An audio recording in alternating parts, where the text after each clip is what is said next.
England की team ने India को अपने घर बुलाकर उसका वो हशर किया है कि इंडिया की टीम सालों याद रखेगी। व्हाट अ अनबिलीवेबल चेस है। यानी कैसे हो सकता है कि कोई टीम के इंडिविजुअल प्लेयर 5 सेंचुरियां बनाए एक ही टेस्ट मैच के अंदर और फिर भी वो टीम मैच हार जाए। यानी टेस्ट क्रिकेट की 148 साल तारीख का रिकॉर्ड टूट गया है और इंडिया वो पहली टीम बन गई है जिसके इंडिविजुअल्स ने 5 सेंचुरियां की हों और उसके बाद भी वो बुरी तरह टेस्ट मैच हारे हों। यानी एक स्ट्रॉन्ग पोजीशन में इंडिया ने इस टेस्ट मैच का स्टार्ट किया था और जिस अंदाज से बाज़बाल आई और जो हाल किया इंडिया का किसी ने सोचा भी नहीं था। 5 विकेटों से शिकस्त दी और इतनी पैथेटिक बॉलिंग, इतनी घटिया बॉलिंग किसी ने नहीं सोचा होगा। यानी इंडियन फैंस, इंडियन मतलब जितने भी लोग हैं वो इस टाइम ये चीज़ के ऊपर परेशान हैं, उदास हैं कि हमें समझ नहीं आ रही कि हम ये बोलें कि हमारे पास जसप्रीत बुमराह है, इस चीज़ को सेलिब्रेट करें या इस चीज़ के ऊपर मातम करें कि हमारे पास सिर्फ जसप्रीत बुमराह है। यानी बुमराह ने जिस अंदाज से पहली इनिंग्स के अंदर बॉलिंग की थी, सेकंड इनिंग्स के अंदर वो बॉलिंग उनकी तरफ से नजर नहीं आई। आप एक तरफ से ब्लेम जरूर कर सकते हैं कि जहां पे मैटर कर रहा था, यानी सेकंड इनिंग्स के अंदर आपने 10 विकेटें लेनी थी। 371 रन का टारगेट बहुत ज्यादा टारगेट होता है और वहां पे जसप्रीत बुमराह को विकेट लेनी चाहिए थी।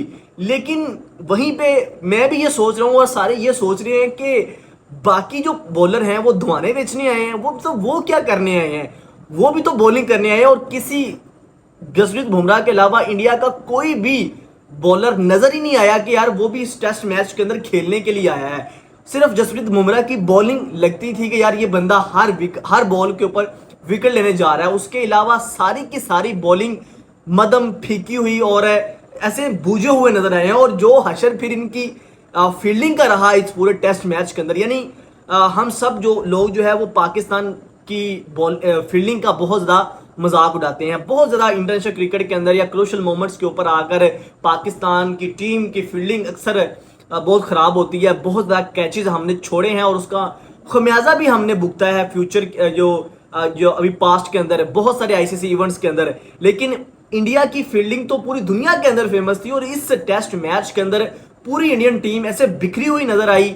ऐसे उनके मतलब ये इंडिया से ही चीज़ें सामने आ रही हैं, वहाँ से ही कि जो टीम है वो जेल नहीं है। टीम के अंदर बहुत ज़्यादा इनसिक्योरिटीज़ हैं, कप्तानी को लेकर बहुत ज़्यादा जो है वो मसले मसाइल चल रहे हैं। क्या यही वजह है कि इंडियन टीम की फील्डिंग इस तरह से नजर आ रही है? एक तो कैचेस ड्रॉप कर रहे हैं, सिंपल कैचेस ड्रॉप हो रहे हैं, स्लिप से कैचेस ड्रॉप हो रहे हैं। ना सिर्फ इतना बल्कि सीधी आती हुई बॉल भी नहीं पकड़ी जा रही थी और उन्होंने जहां पे सिंगल बन रहा था वहां पे 4-4 रन दिए हैं ये इंडिया ने। अगर आप इंडिया के लास्ट 9 टेस्ट मैचेस देखें तो मेरे ख्याल में एक टेस्ट मैच जीते हैं और एक ड्रा हुआ है।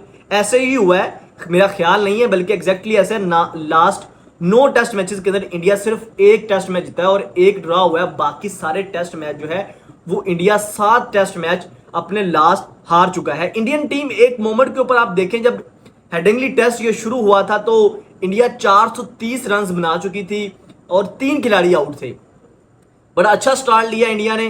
टेल इंडिया की जो है वो दोनों इनिंग्स के अंदर ही जो है वो अचानक रेत की दीवार साबित हुई है। और सेकंड इनिंग्स की बात करें तो 333 पर इंडिया के 4 खिलाड़ी आउट थे और उसके बाद आपने देखा कि 371 रन का टारगेट ही सिर्फ इंडिया दे सका। हालांकि जिस मौके के ऊपर इंडिया के ऑल आउट हुए हैं, इंडिया को आखिरी जो फोर्थ जो आप कह लें कि फोर्थ डे था, वहां पे इंडिया को मौका भी मिला कि यार कुछ आवर्स भी मिले कि वो आउट भी कर सकते थे इंग्लैंड के, लेकिन ऐसा कुछ नहीं हुआ। फिर 188 की पार्टनरशिप जो इंग्लैंड की तरफ से आई वो वाकई अपने आप में एक स्पेशल था। जिस अंदाज से बेन डेकेट खेले हैं, जिस अंदाज से ओली पॉप खेले हैं, जिस अंदाज से जो रूट ने ये इनिंग्स खेली है वो अपने आप में एक स्पेशल था और वो मास्टर क्लास बैटिंग थी इंग्लैंड की तरफ से। जो फिर बाज़बाल मतलब अगर आप इंग्लैंड की जो ये अप्रोच देखें ना तो आप देखें कि उनकी पूरी हिस्ट्री में उनकी जो 100 इतनी बड़ी टेस्ट की हिस्ट्री है और उनके जो हाईएस्ट 2 रन चेस हैं वो इसी लास्ट 2 सीरीज के अंदर आए हैं, होम सीरीज के अंदर, जहां पे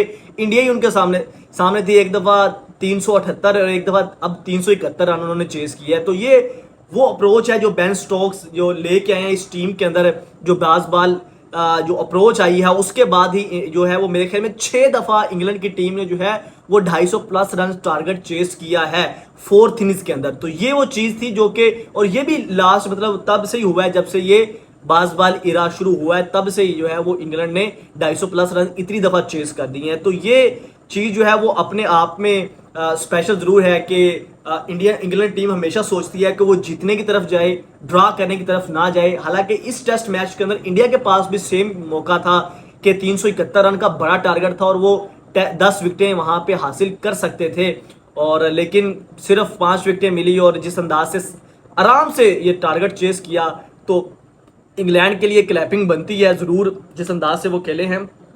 इंडिया को सोचना है, अपनी बॉलिंग की तरफ देखना है कि सिर्फ जसप्रीत बुमराह ही उनको कब तक मैचेस जितवाएंगे। अगर आप टेस्ट मैचेस की बात कर लें, अगर आप T20 वर्ल्ड कप की बात कर लें या ODI वर्ल्ड कप की बात करें, कोई भी ICC इवेंट हो, वहां पे तो आपको सिर्फ जसप्रीत बुमराह नजर आते हैं। कहीं पे भी आपको जो है वो कोई और बॉलिंग बॉलर जो है वो फ्रंट से लीड करता हुआ नजर नहीं आता। तो ये थी ओवरऑल कमाल का ये टेस्ट मैच हुआ है, मतलब मजा आ गया। इसी तरह का ये टेस्ट मैच जो है वो हर बंदा देखना चाहता है, और फैंस के लिए जो किसी भी इंटरटेनमेंट से काम नहीं था। तो इस पे आप लोगों की क्या राय है, कमेंट सेक्शन में जरूर बताइएगा। शेयरोज हमें इजाजत दीजिए, अल्लाह हाफिज।